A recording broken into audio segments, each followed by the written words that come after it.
I'm at Universal Studios Hollywood to check up on the construction of the park. So how about you and I dive right in?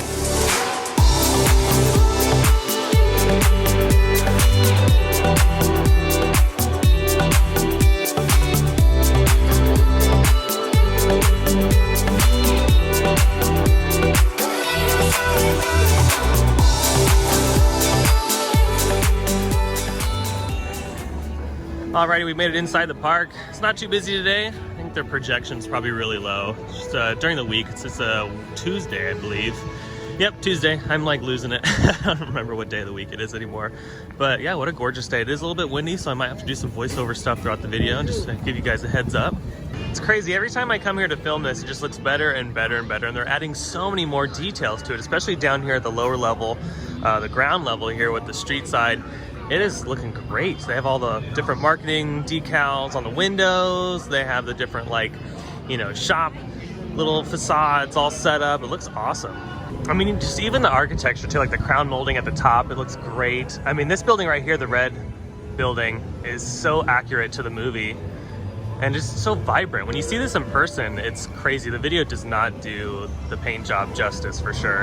And as far as the Baker Street side, Mulligan's Irish Pub is closed. I'm not really sure if this is a permanent thing or if this is because of the paint job. You can tell that they've repainted that particular building, as well as some other parts of Baker Street, which is actually kind of nice. And it's because of this facade is so vibrant, like I said, that it just made the other side of Baker Street look so outdated. So I'm glad that they spruced it up a little bit with some paint.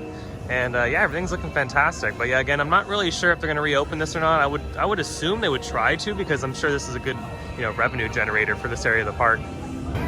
Yeah, you can see at the top of this building that they're prepped it for paint. Getting ready to do this side. You can see they've stripped a lot of the old paint off some of the window sills and whatnot, covered up some signage. They've also added some street lights, which is great on this side of the street. I really love the fire escape little details on the side too. It's fantastic. If this is definitely what's to come on like new attractions, I am super stoked. I mean, this is really great detail. I'm really proud that you know, the park really spent some time to invest money on this side. And you know, shout out to the artists and people that have been working on this attraction for so long. You guys did a great job.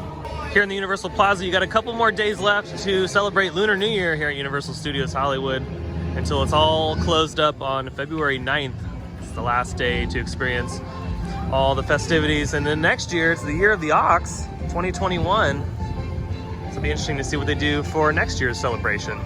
Just wanted to briefly mention, I'm surprised that they haven't changed the DreamWorks Theater presentation over to maybe a Trolls experience to promote the new movie that's going to be coming out. I'm surprised they kept it Kung Fu Panda, because the show is interchangeable. It's all digital, so they can just go ahead and program in something new and program the seats. I know that does take time, but I'm surprised they didn't change it over for Trolls. Right next to Super Silly Funland, they're still working on Gru's Cafe. It's been closed for quite some time. I'm not really sure if they're just going through a major renovation and keeping the menu, or if they're going to change the menu and have all new food. I don't think they'll get rid of this particular food location, because it is a pretty convenient location here in the Upper Lot, especially if you're coming off of Despicable Me and then soon to be Secret Life of Pets. So yeah, I'll keep an eye on it every single week to see what's going to happen. And of course, if they do premiere new food, I'll definitely have to do a video to try it all out. As far as the Super Nintendo World project, you can see a lot of work is happening on the main show building. A lot of fireproofing has been added to the structure, as well as some new structural steel on the top of the building. We have some new steel framing on the top, as well as what looks to be like HVAC like areas. Not really sure if they're installing those just yet. Those are like the last things to be installed. And then of course the structure on the left hand side of the project is still receiving you know, some groundwork, because the skeletal structure is still, you know, really exposed. They haven't really done too much work on that like the main show building has next to Transformers. And what's so crazy is how compact this project really is. I mean, the main show building takes up quite a bit of space, and that secondary building they're building off to the left is, you know, just the rest of it. Then the remaining space is just behind where the Panda Express and all that is, where, you know, I'm not sure if they're going to take those buildings down sometime in the future for an expansion, or if they're going to go, you know, south of the project into the sound stages. I'm not really sure, but yeah, it is definitely a compact project. It's amazing, you know, how closely they're working together with all the other buildings surrounding it. All right, let's get a better shot of the Nintendo project from the studio tour.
head to the lower lot to check up on Nintendo downstairs. Oh, there goes the crane swinging around. I'll be lifting up something into the main show structure. This crane is huge. When you see it in person, it's like insane. Alrighty, here's a shot from the lower lot, and wow. It's getting bigger and bigger and bigger every single week that I come and check it out. It's amazing how huge this show building is. Shout out to the construction workers for really knocking out so much work in the past couple weeks. Like I said earlier, once the steel arrives on site, they put it right up. There's like no wasting time. I'm excited just because of the size of the show building. You already know that this ride is going to be incredibly impressive and hopefully really immersive. And you know, I'm super stoked. I love the theme park wars right now. They are definitely just giving us so many great things. Oh look, there goes the Triceratops again. I absolutely love that puppet. It's so cool. Look at that.